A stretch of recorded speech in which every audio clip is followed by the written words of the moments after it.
Hi everyone, welcome to English class. I'm happy that you're here. You're more than halfway finished with your first week of online learning, so I hope that you've learned a lot and you've had fun. I hope that we continue having fun together and learning with each other through this time.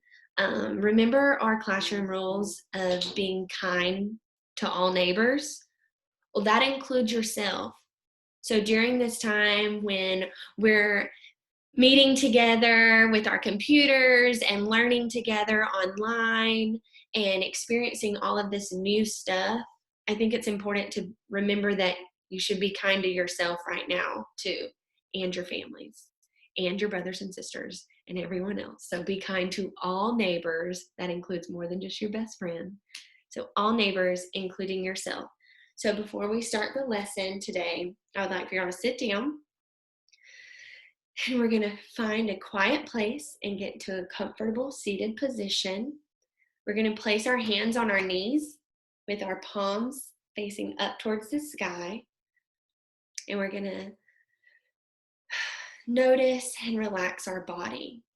We're gonna take note of our feelings at this moment, whether they're feelings of being happy, feeling anxious, feeling sad, feeling angry or frustrated, or feeling calm. All of those feelings are okay. It's okay to feel how you're feeling. And I just want you to take a moment and notice those feelings. And then we're going to breathe deeply together. Y'all remember, we're going to sniff the flower and then blow out the candle. So we're going to breathe deeply, filling our lungs, and feel your lungs expand as you take in air through your nose. So you're gonna hold your breath for 2 seconds, then release by blowing that candle out. We're gonna repeat this together 5 times. So let's practice again. We're gonna breathe in, hold, and breathe out. Try a few more times by yourself, remembering to breathe in through your nose like you're sniffing a flower, hold, and breathe it out like you're blowing out a candle. After completing the breathing exercise, I would like for you to take note of how you're feeling. I hope that you were able to feel calm and happy and excited to start today's lesson. So Ms. Doobie already explained our drive and our Google Drive, how you can access your playlist and all of your assignments for the week. So the first thing we're going to do in English is go to Newsela. We're going to be reading Why the Sky is Far Away, a Nigerian Folktale together. I'm going to share my screen with you.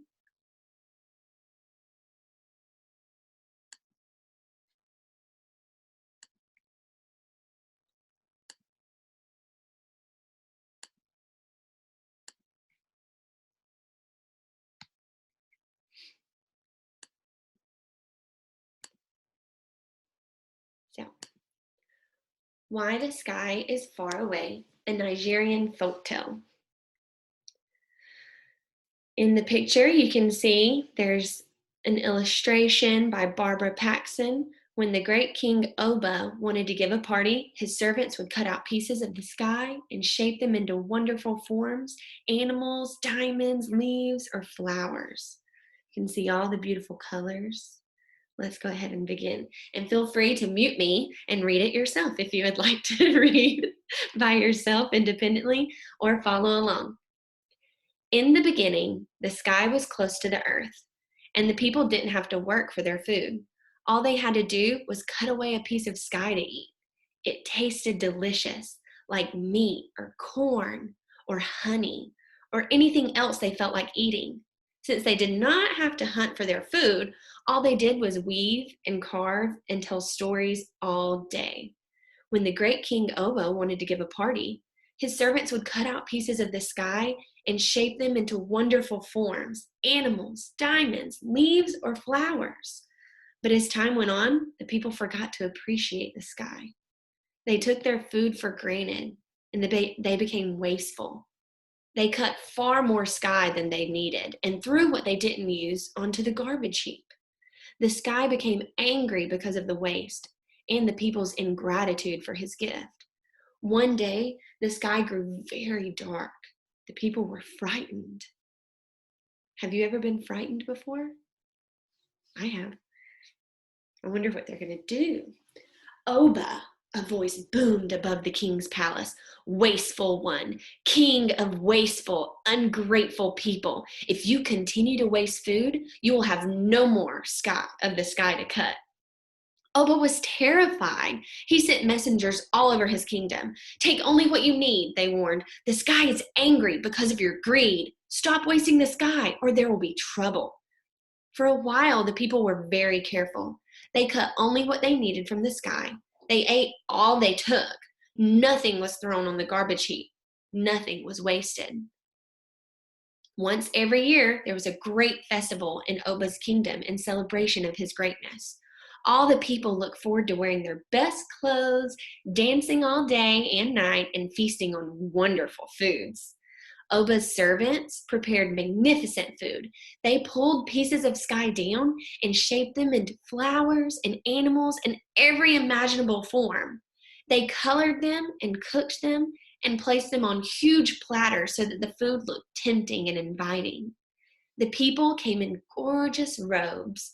Music played and everyone danced. Soon the people became hungry and started to eat. The food was so delicious that they ate and ate until everything was gone. But the people were greedy and they wanted more.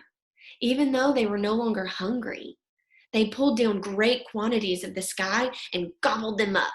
What they couldn't stuff into themselves, they threw on the garbage heap. Greedy and wasteful, they forgot all about the sky's warning.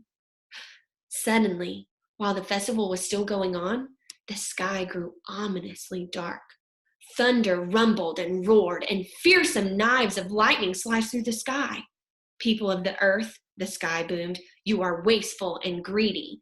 I warned you, I will no longer give you food. You will have to work to eat. The sky sailed up high above the earth, far out of the reach of the tallest person. Ever since then, no one has been able to reach up and grab a piece of it, and the people must work hard on farms and in factories for their food. Stories Why the Sky is Far Away, a Nigerian Folktale by Marci Stillerman.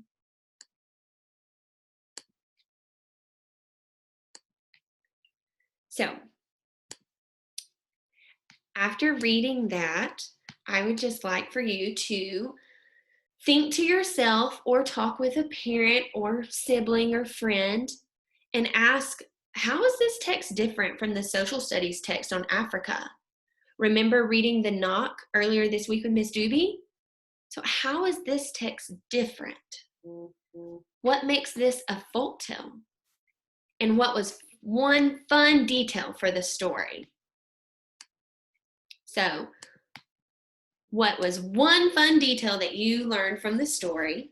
How is this different than the social studies lesson and the story that you read with Miss Doobie earlier this week?